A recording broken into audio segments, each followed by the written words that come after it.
Depuis toujours, la nuit, les hommes ont contemplé le ciel et ont pensé que l'univers se limitait à cette voûte illuminée. Or, les savants savent aujourd'hui que les véritables énigmes célestes se cachent au sein de l'obscurité et non dans ce qui brille en pleine lumière. Il existe une mystérieuse matière noire qui fait le lien entre les étoiles et les galaxies, et d'étranges particules, comme les WIMP, les actions et les machos, qui pourraient bien être au centre de cette énigme. Il y a également une énergie sombre, de nature répulsive, qui crée de l'espace dans l'univers et éloigne les galaxies les unes des autres, leur réservant ainsi un destin funeste. À L2, la matière noire et l'énergie sombre constituent plus de 96% de l'univers. Tenter de découvrir leurs secrets, c'est comme tirer sur une cible en train de s'éloigner. Mais si nous parvenons à les percer, nous connaîtrons peut-être le sort ultime de notre univers. S'effondrera-t-il ou s'embrasera-t-il dans une épouvantable collision provoquée par les forces gravitationnelles? À moins que, pour finir, l'énergie sombre n'écartèle l'univers. Le pari est que l'univers mourra dans la glace. Pour comprendre l'univers, il est vraiment fondamental de comprendre ces deux éléments, la matière noire et l'énergie sombre. Nous allons faire un voyage vers la face obscure de l'univers. Nous allons partir à la poursuite de la matière noire et de l'énergie sombre.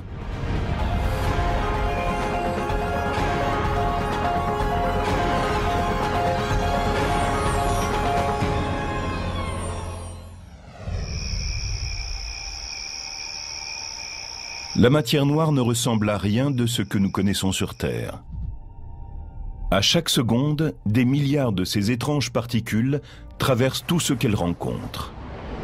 Elles sont tellement massives qu'elles ont le pouvoir d'influencer les galaxies, leur formation et la vitesse à laquelle elles tournoient.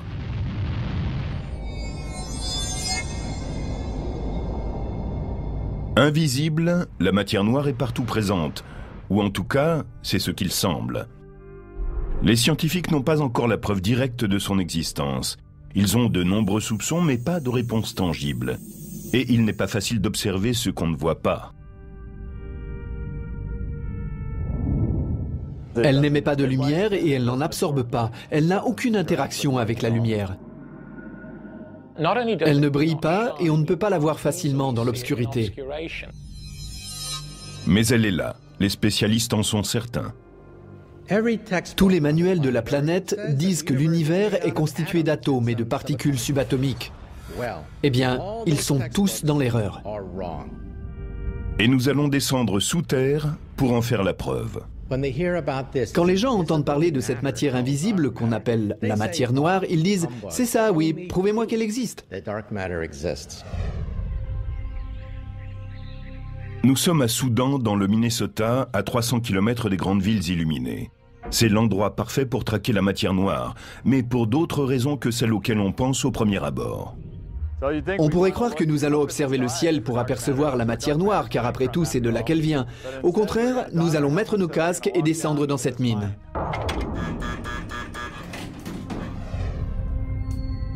Le laboratoire national de Soudan est situé à 750 mètres de profondeur.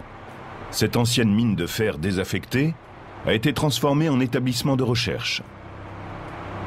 Ce n'est qu'un des nombreux laboratoires du monde entier qui mènent leurs expériences sous terre pour être à l'abri des rayons cosmiques. Ils sont tous conçus pour capturer la matière noire, une particule invisible dont la présence n'a jamais été détectée qu'indirectement. Nous travaillons là-dessus depuis 10 ans et nous sommes impatients de voir une particule de matière noire.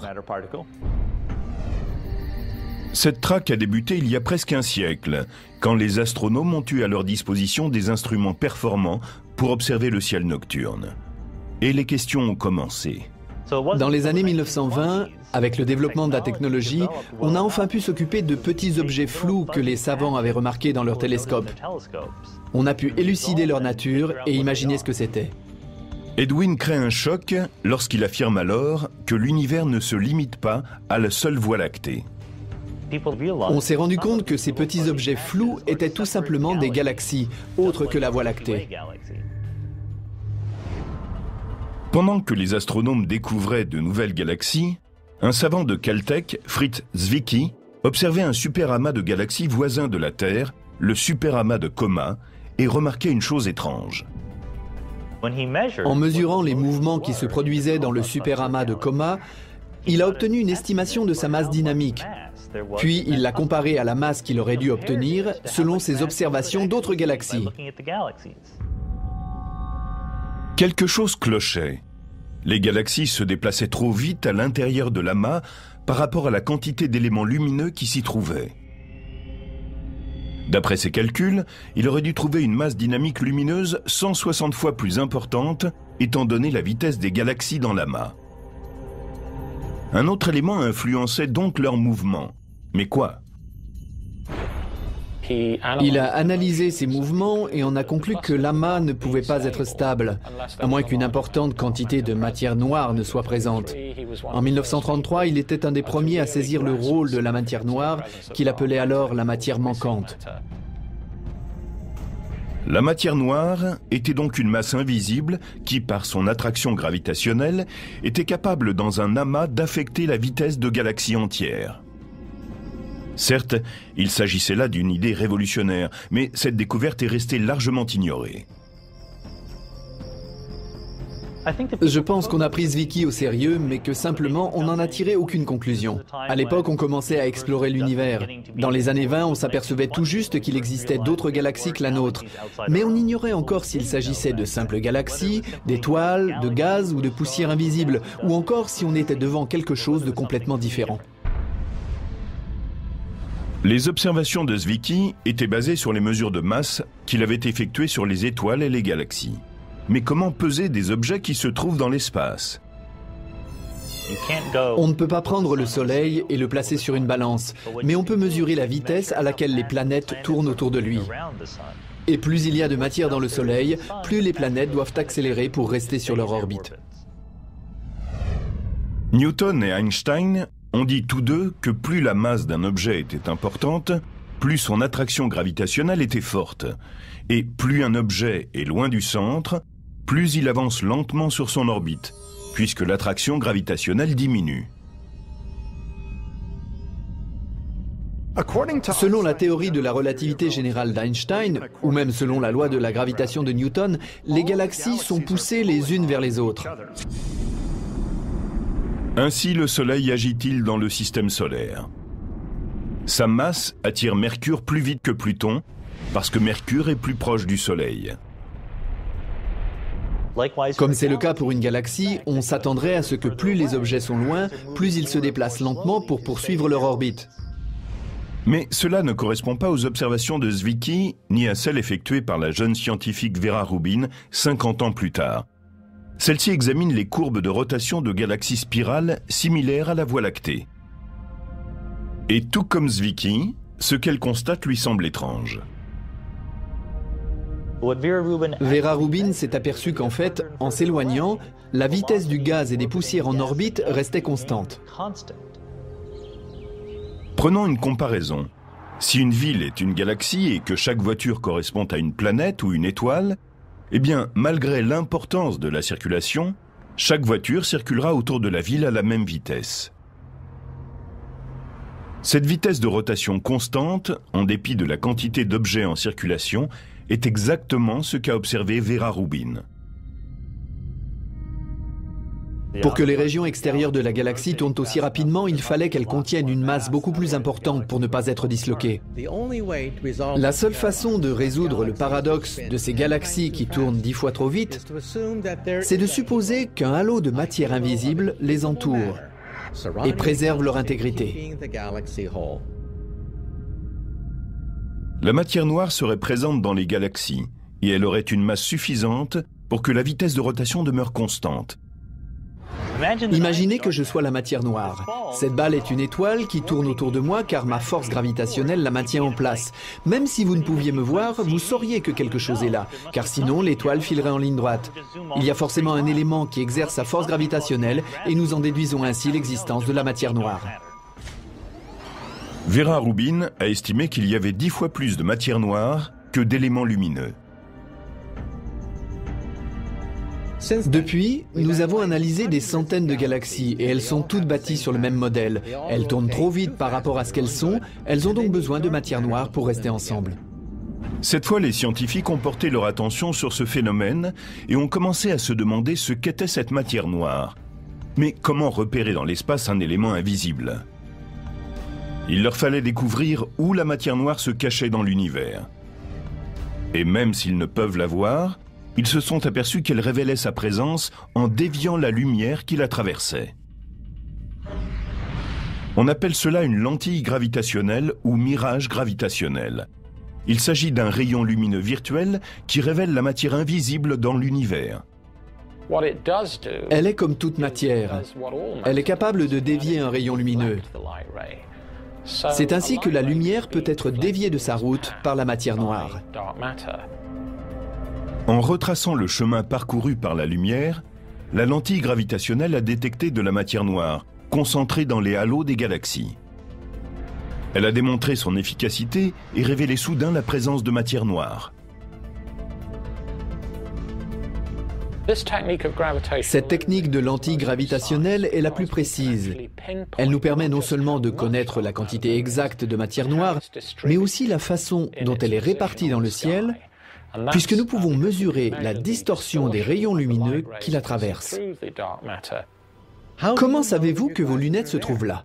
Parce qu'elles dévient la lumière. De la même façon, en regardant les images de l'univers prises par Hubble et en relevant les déviations de la lumière lorsqu'elle traverse les galaxies, nous obtenons une carte de la matière noire. La majeure partie de la masse d'une galaxie provient de la matière noire. La matière ordinaire s'accumule dans le champ gravitationnel de la matière noire. Mais après l'arrivée en scène de la matière noire, les scientifiques se sont demandé s'il s'agissait d'une nouvelle particule indétectable ou simplement de matière ordinaire invisible. Quand on a découvert la matière noire, tout le monde voulait savoir ce que c'était. Et bien sûr, la première réponse a été qu'il s'agissait simplement de la matière dont nous sommes faits, mais qu'elle ne brillait pas.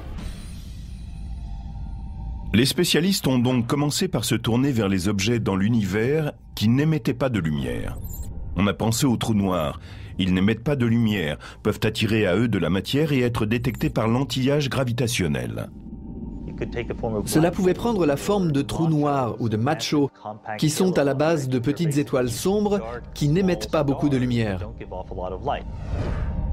Les machos se cachent dans le halo de la Voie lactée et sont détectés par la lentille gravitationnelle, mais ils ne sont pas assez nombreux pour rendre compte de la quantité de matière noire nécessaire. On a aussi soupçonné des étoiles mortes, comme les naines brunes. Elles sont assez massives pour expliquer la présence de matière noire. Mais quelle que soit sa nature, la matière noire est 10 fois plus abondante que la matière ordinaire dont sont faites les étoiles et les planètes. La matière qui se construit à partir d'atomes ordinaires, de protons, de neutrons et d'électrons, n'est pas assez abondante pour rendre compte de toute la matière qui se trouve dans les galaxies et les amas. Les recherches sur la matière noire continuent et les spécialistes émettent de nouvelles hypothèses. Ils reconsidèrent certaines particules découvertes précédemment comme les neutrinos. Comme la matière noire, les neutrinos traversent la Terre par millions, au même moment. Mais ils sont trop légers pour expliquer l'effet de la matière noire sur la gravitation. Et d'autre part, les scientifiques peuvent les recréer dans les accélérateurs de particules. Enfin, ils proviennent aussi du Soleil. Les axions sont une autre hypothèse pour la matière noire. Ils ont été inventés pour résoudre une question posée en physique des particules. Ils seraient extrêmement légers, aussi les cherche-t-on selon une technique différente de la nôtre. Mais comme ils sont très nombreux, ils pourraient constituer la matière noire. Les axions sont très légers.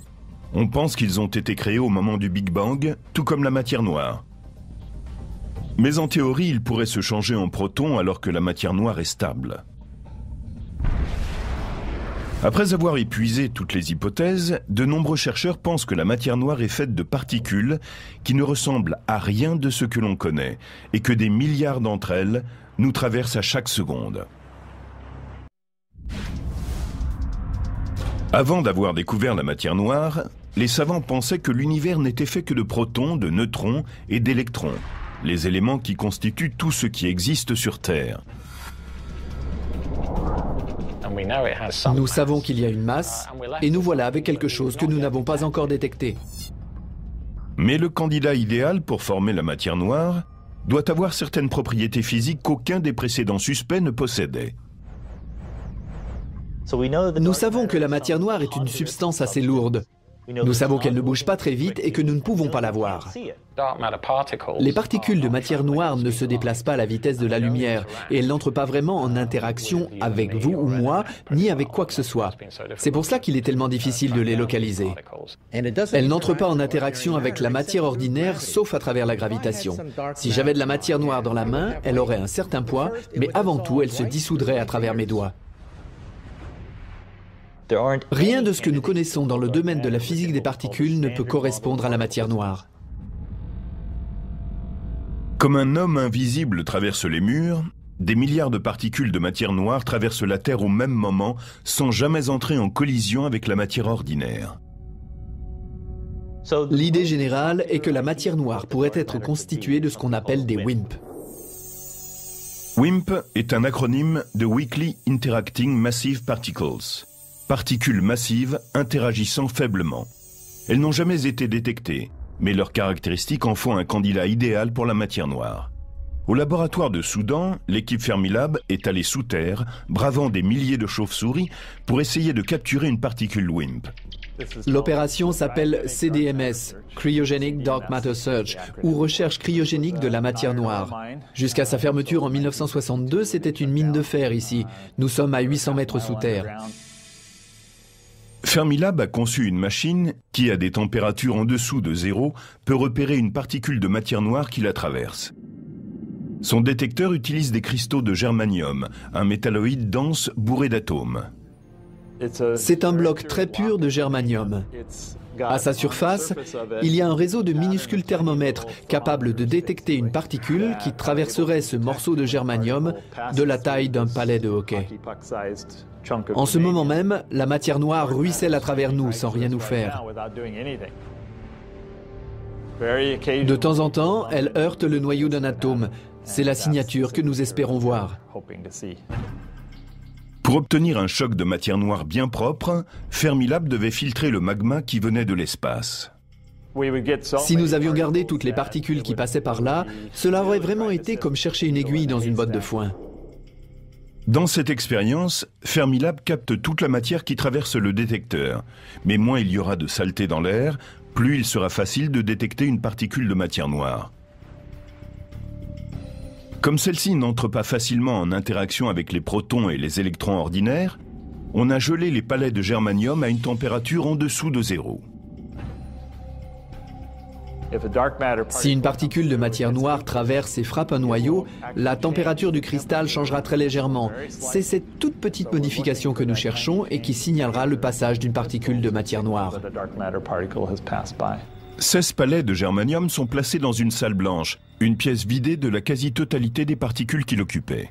Bien, nous sommes en tenue.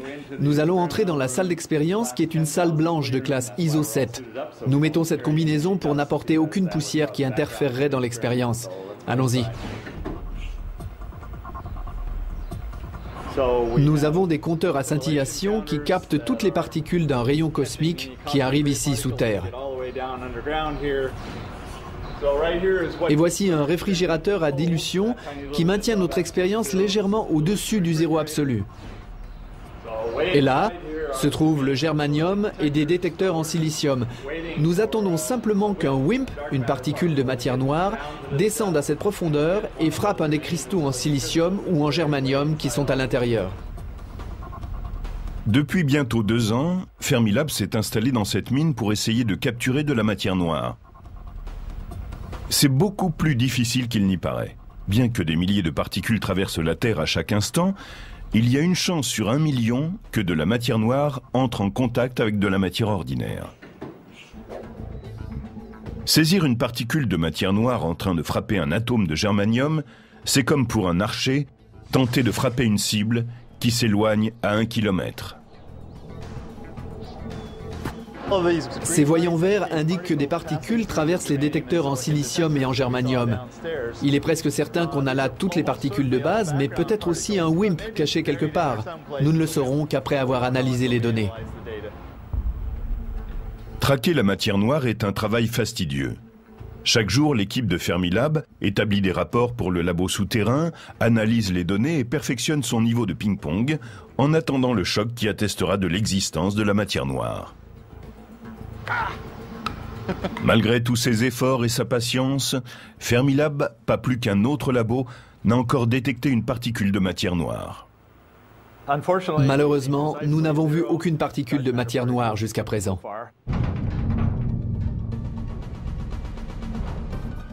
Il se pourrait qu'on annonce un jour que des physiciens ont capturé de la matière noire dans une bouteille.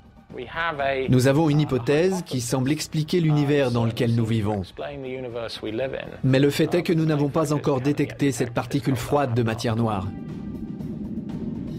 En trouvant de la matière noire, nous aurons la preuve de son existence et également des réponses à de grandes questions. Si nous capturons de la matière noire, nous aurons un aperçu de ce qui s'est produit 11 millièmes de seconde après le Big Bang.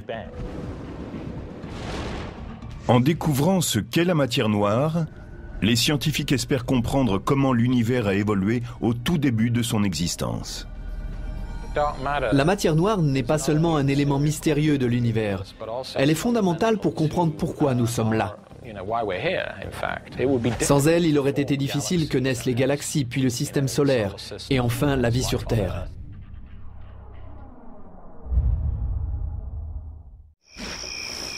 On ne peut raconter l'histoire de la matière noire et de l'énergie sombre sans retourner en arrière, au début des temps, au moment du Big Bang, quand l'espace n'existait pas. Il n'existe pas de point central sur lequel on pourrait s'appuyer. C'est comme pour le Big Bang. Il n'y a pas un point dans le ciel à partir duquel s'étendent les galaxies. L'espace s'est créé entre le moment où régnait le néant et la violente explosion du Big Bang. Et c'est à partir de là que l'univers a commencé à se développer. Les particules se sont formées lors d'une fusion nucléaire qui a libéré gaz et énergie. La matière ordinaire a réagi avec une autre matière ordinaire. Quand il n'avait qu'une minute, l'univers était en fait un réacteur nucléaire.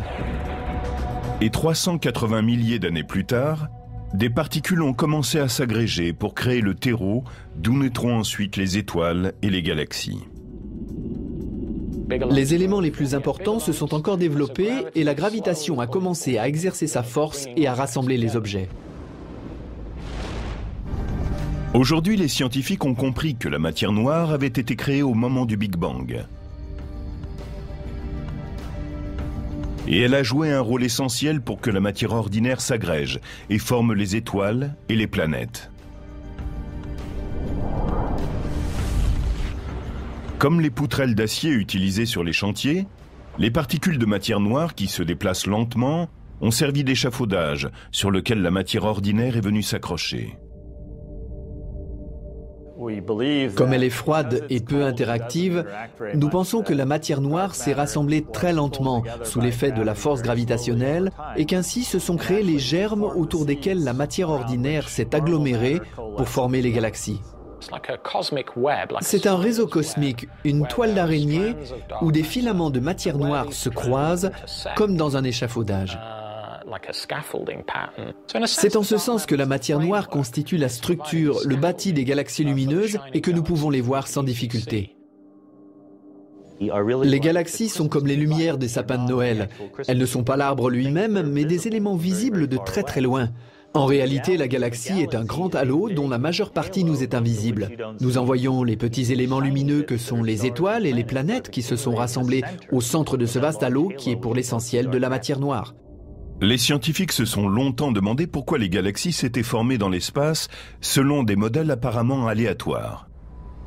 On sait aujourd'hui que c'est à cause de la force d'attraction gravitationnelle de la matière noire. L'univers n'est pas uniforme.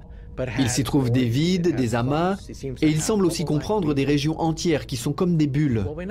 Nous pensons que tout cela est dû à la matière noire. Au cours des dernières années, les astronomes ont encore avancé dans leur théorie et ont élaboré une carte détaillée en 3D de la matière noire dans l'univers grâce au mirage gravitationnel. Einstein a dit que la gravitation affectait tout et qu'elle était également provoquée par tout. Or, un des éléments qui est affecté par la gravité, c'est la lumière elle-même. Quand la lumière traverse la matière noire, elle est déviée, comme elle est déviée quand elle traverse une vitre. La lumière ne fait pas de différence entre la matière ordinaire et la matière noire. Les deux types de matière entravent le passage de la lumière à travers les galaxies. Comme on trace une route sur une carte, les astronomes ont tracé le parcours de milliers de sources lumineuses à travers la matière noire. Ainsi, les scientifiques ont-ils obtenu l'image la plus précise qui soit des lieux où la matière noire se cache dans l'espace. Nous pouvons comparer cette carte de la matière noire avec les emplacements des galaxies. Et nous découvrons alors que la matière noire agit comme un squelette. C'est la colonne vertébrale autour de laquelle s'amasse le matériau visible.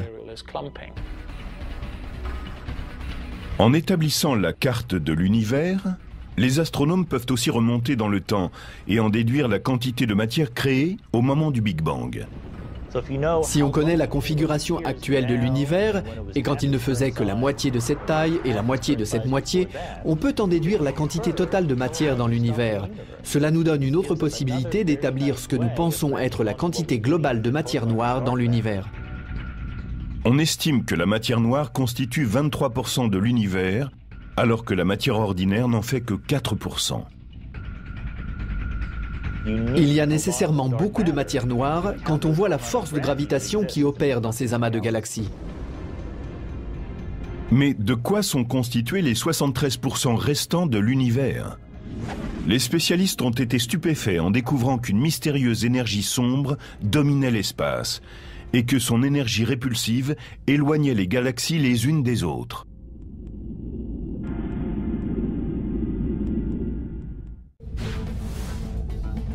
Ils ont toujours pensé que bien qu'il continue à s'agrandir, l'univers ralentirait son expansion, ou peut-être même s'effondrerait sur lui-même. La gravitation triompherait de la vitesse qui emportait l'univers. Mais en mesurant l'expansion de l'univers depuis ses débuts, les spécialistes ont réalisé que l'univers ne ralentissait pas, mais qu'il accélérait. Et qu'un destin funeste attendait toutes les formes de vie. L'univers se désintégrera et les températures deviendront tellement basses que toute vie intelligente sera gelée et mourra. À partir du moment où le Big Bang a donné naissance à l'univers, l'espace est entré en expansion et n'a jamais cessé, emportant avec lui les galaxies. L'espace entre les galaxies est en expansion, mais pas les galaxies elles-mêmes. La Terre n'est pas en expansion, ni le système solaire. C'est Edwin Hubble qui a découvert le premier, en 1929, que les autres galaxies s'éloignaient de la Voie lactée. Il s'était en effet rendu compte que les galaxies lointaines s'éloignaient plus vite de nous que nos voisines. Il a compris qu'il pouvait évaluer leur vitesse en étudiant leur longueur d'onde à travers un prisme. C'est ce qu'on appelle mesurer le décalage vers le rouge. Et on se sert toujours de cette technique pour évaluer les distances dans l'espace. Il a découvert que plus une galaxie était à une distance importante, plus elle s'éloignait vite de nous et plus son décalage vers le rouge était important. Il y a quelques années, des astronomes ont décidé d'utiliser le décalage vers le rouge pour mesurer l'histoire de l'expansion de l'univers. Mais comment mesurer la globalité de l'expansion de l'univers? Comment remonter jusqu'à 12 milliards d'années en arrière?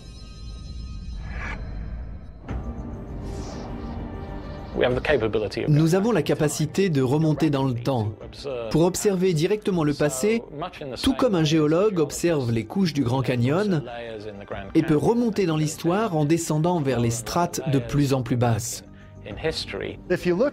Si vous observez des galaxies de plus en plus éloignées, vous voyez comment étaient les galaxies à des époques plus éloignées dans le temps.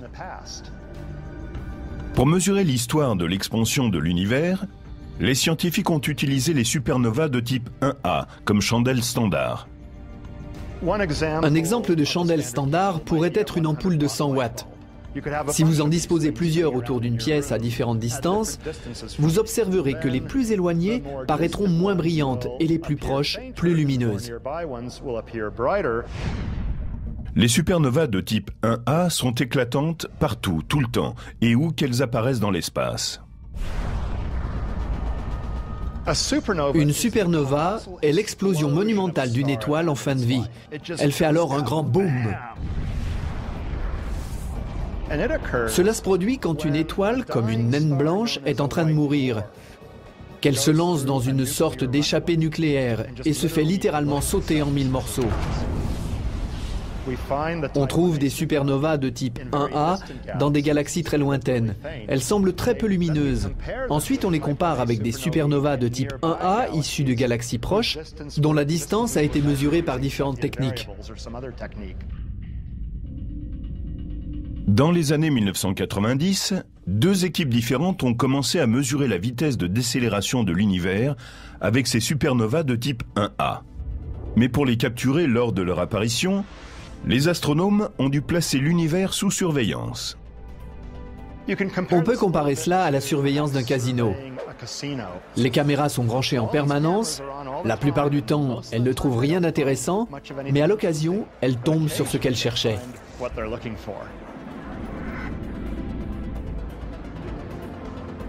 Nous avons beaucoup de galaxies à surveiller. Alors ce que nous faisons, c'est que nous prenons de grands télescopes dotés d'appareils grand champ, c'est-à-dire avec un champ pratiquement aussi large que la pleine lune. Nous effectuons ainsi de nombreuses prises de vue de l'espace et chaque image nous montre des milliers de galaxies. En comparant la luminosité d'une supernova lointaine de type 1A avec celle d'autres supernovas situées dans des galaxies proches, nous pouvons calculer à quelle distance se trouvent ces galaxies éloignées et en déduire jusqu'où nous avons remonté dans l'histoire de l'univers.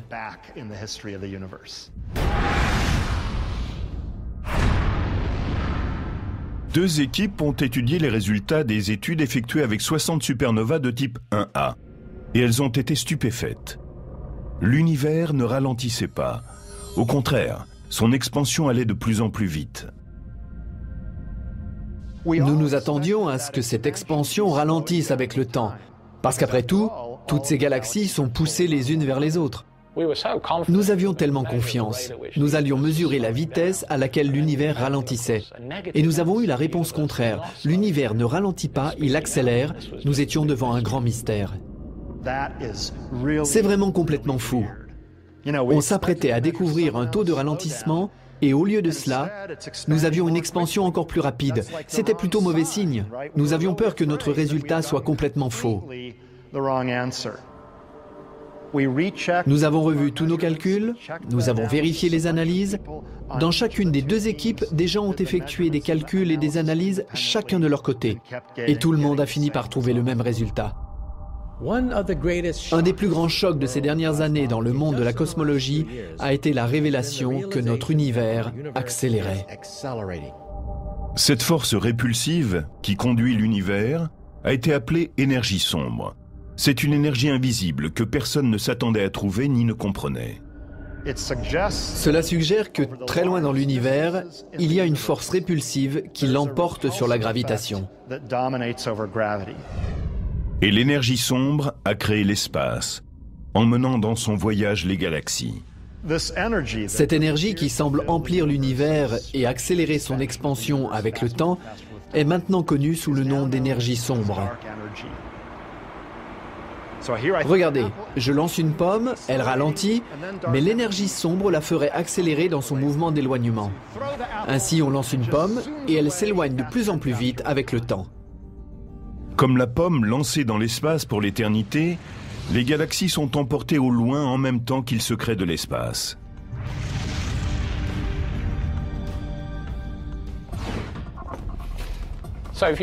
Imaginez une salle de classe emplie de chaises et que ces chaises s'écartent lentement les unes des autres à l'intérieur de la pièce. Ces chaises, ayant été écartées comme dans l'univers en expansion, peu importe sur quelle chaise vous êtes assis, vous avez toutes les chaises qui sont en train de s'écarter de vous. Mais les chaises, elles, ne s'agrandissent pas. Elles ont toujours la même taille. Ce qui se passe, c'est que la pièce s'agrandit car l'espace entre les chaises s'est élargi.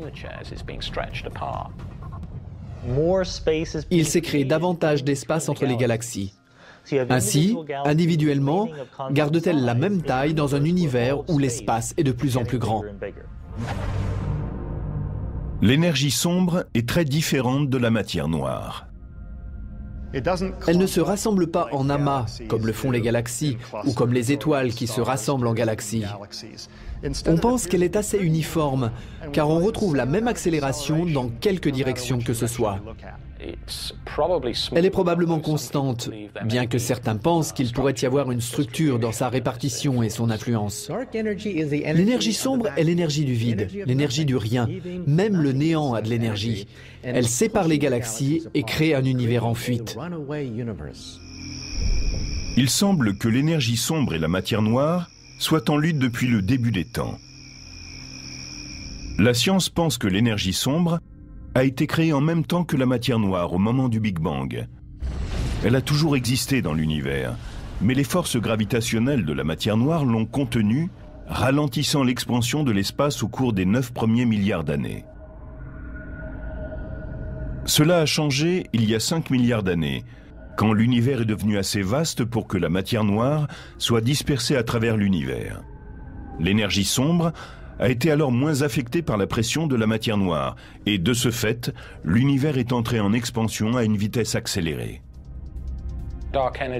L'énergie sombre est un élément constant, qui était sans doute très insignifiant quand l'univers était chaud et dense à ses débuts. La présence de l'énergie sombre n'avait alors guère d'importance. Elle ne jouait aucun rôle.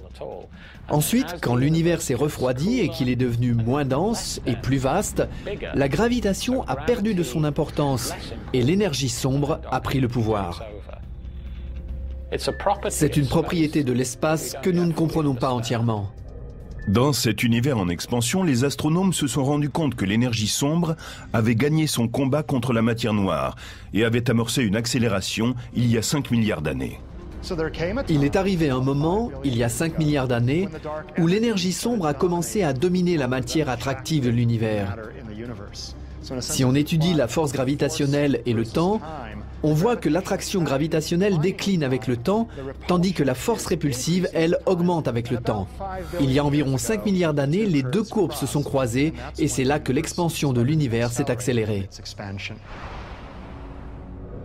Il est fondamental de comprendre ce qu'est l'énergie sombre, parce qu'ainsi nous pourrons savoir où va l'univers, quel est son destin. Va-t-il s'agrandir indéfiniment, devenir froid et sombre, ou sa fin est-elle prévisible ? L'énergie sombre dirige maintenant l'expansion de l'univers, et cela ne semble pas devoir s'arrêter. L'effet répulsif de l'énergie sombre s'accroît, car plus il y a d'espace entre les galaxies, plus grand est l'effet cumulatif de l'énergie sombre, l'effet répulsif. Et les galaxies semblent vouées à une existence solitaire. Et c'est ainsi qu'il semble que ce soit la fin de tout. De façon surprenante, la théorie de l'énergie sombre a été émise puis abandonnée, il y a déjà un certain temps, par un des plus grands génies de la physique. Il a appelé cela la plus grosse gaffe de sa vie. Il s'appelait Einstein et pourrait bien avoir fait la plus grande découverte du XXIe siècle, 80 ans avant qu'on n'en ait la moindre preuve. Aujourd'hui, les scientifiques savent que l'énergie sombre crée et développe l'espace. Mais au début du XXe siècle, les astronomes pensaient que l'univers se limitait à la Voie lactée et ne s'agrandirait jamais.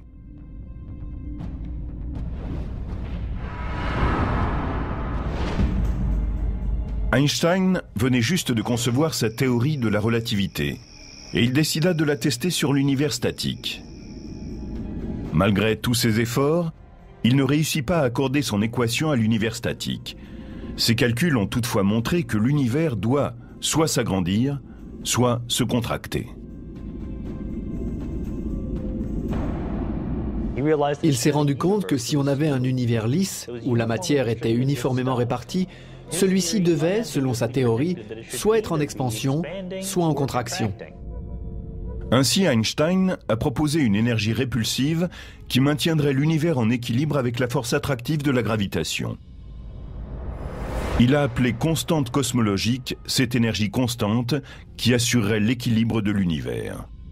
Il a introduit la constante cosmologique ou l'énergie sombre pour que l'univers reste statique.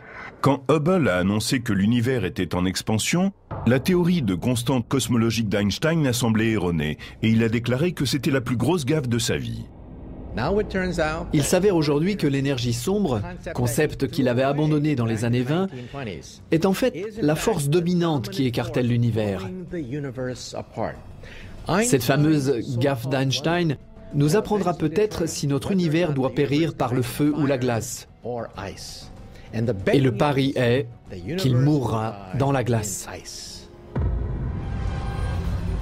En tentant d'observer le comportement de l'univers, Einstein avait posé, mais de façon erronée, l'existence d'une énergie sombre qui constituerait tout l'univers.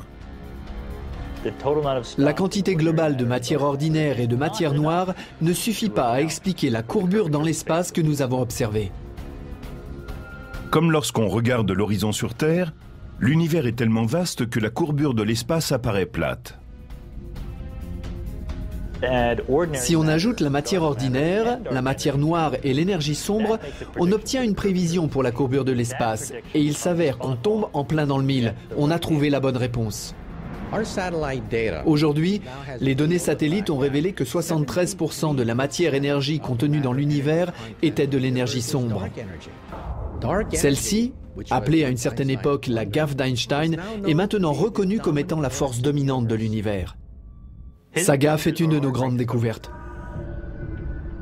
Les scientifiques ne font que commencer à découvrir les effets de l'énergie sombre sur le destin de l'univers.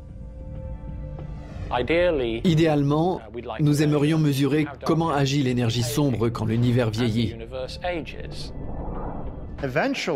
Si l'énergie sombre en arrive à dominer complètement la matière noire, l'univers entrera dans une étape d'expansion exponentielle. Pour une unité de temps donnée, il doublera de taille. Et à moins que l'énergie sombre ne change un jour et devienne attractive sur le plan gravitationnel, le destin de l'univers est de se développer de plus en plus vite avec le temps. Si l'énergie du vide dirige l'accélération de l'univers, nous ne comprenons pas pourquoi elle existe en telle quantité. C'est une des questions les plus importantes que la physique théorique doit résoudre aujourd'hui. Dans des milliers de milliards d'années, nous serons très seuls. Nous regarderons le ciel et il sera pratiquement noir. Les océans auront gelé et cela semble devoir être la mort de toute vie intelligente. La présence de l'énergie sombre et les lois de la physique annoncent la mort certaine de toute vie intelligente dans l'univers. En découvrant la matière noire et l'énergie sombre, la science est près de pouvoir établir la théorie du tout. Une équation qui décrira l'ensemble du fonctionnement de l'univers. Une fois que nous aurons la théorie du tout, nous serons capables de répondre à certaines des questions les plus importantes que se soient posées les hommes et les femmes depuis qu'ils regardent le ciel. Cela représenterait le couronnement de 2000 ans de recherche sur les lois de la nature. Déjà, les Grecs se posaient la question de quoi sont faites les choses. Aujourd'hui, la matière noire et l'énergie sombre continuent à être les questions cosmologiques les plus importantes du XXIe siècle. Il est certain que c'est frustrant, oui, et même humiliant de savoir que toutes nos connaissances dans le domaine de la physique se limitent à la matière ordinaire, et que nous ne comprenons qu'une toute petite parcelle de ce qu'est cette matière noire et cette énergie sombre. C'est le début d'une nouvelle ère, et les énigmes de la face sombre de l'univers demeurent. Une aventure semblable à la conquête de l'Ouest nous attend dans le domaine de la physique des particules. C'est une propriété de l'espace que nous ne comprenons pas encore entièrement.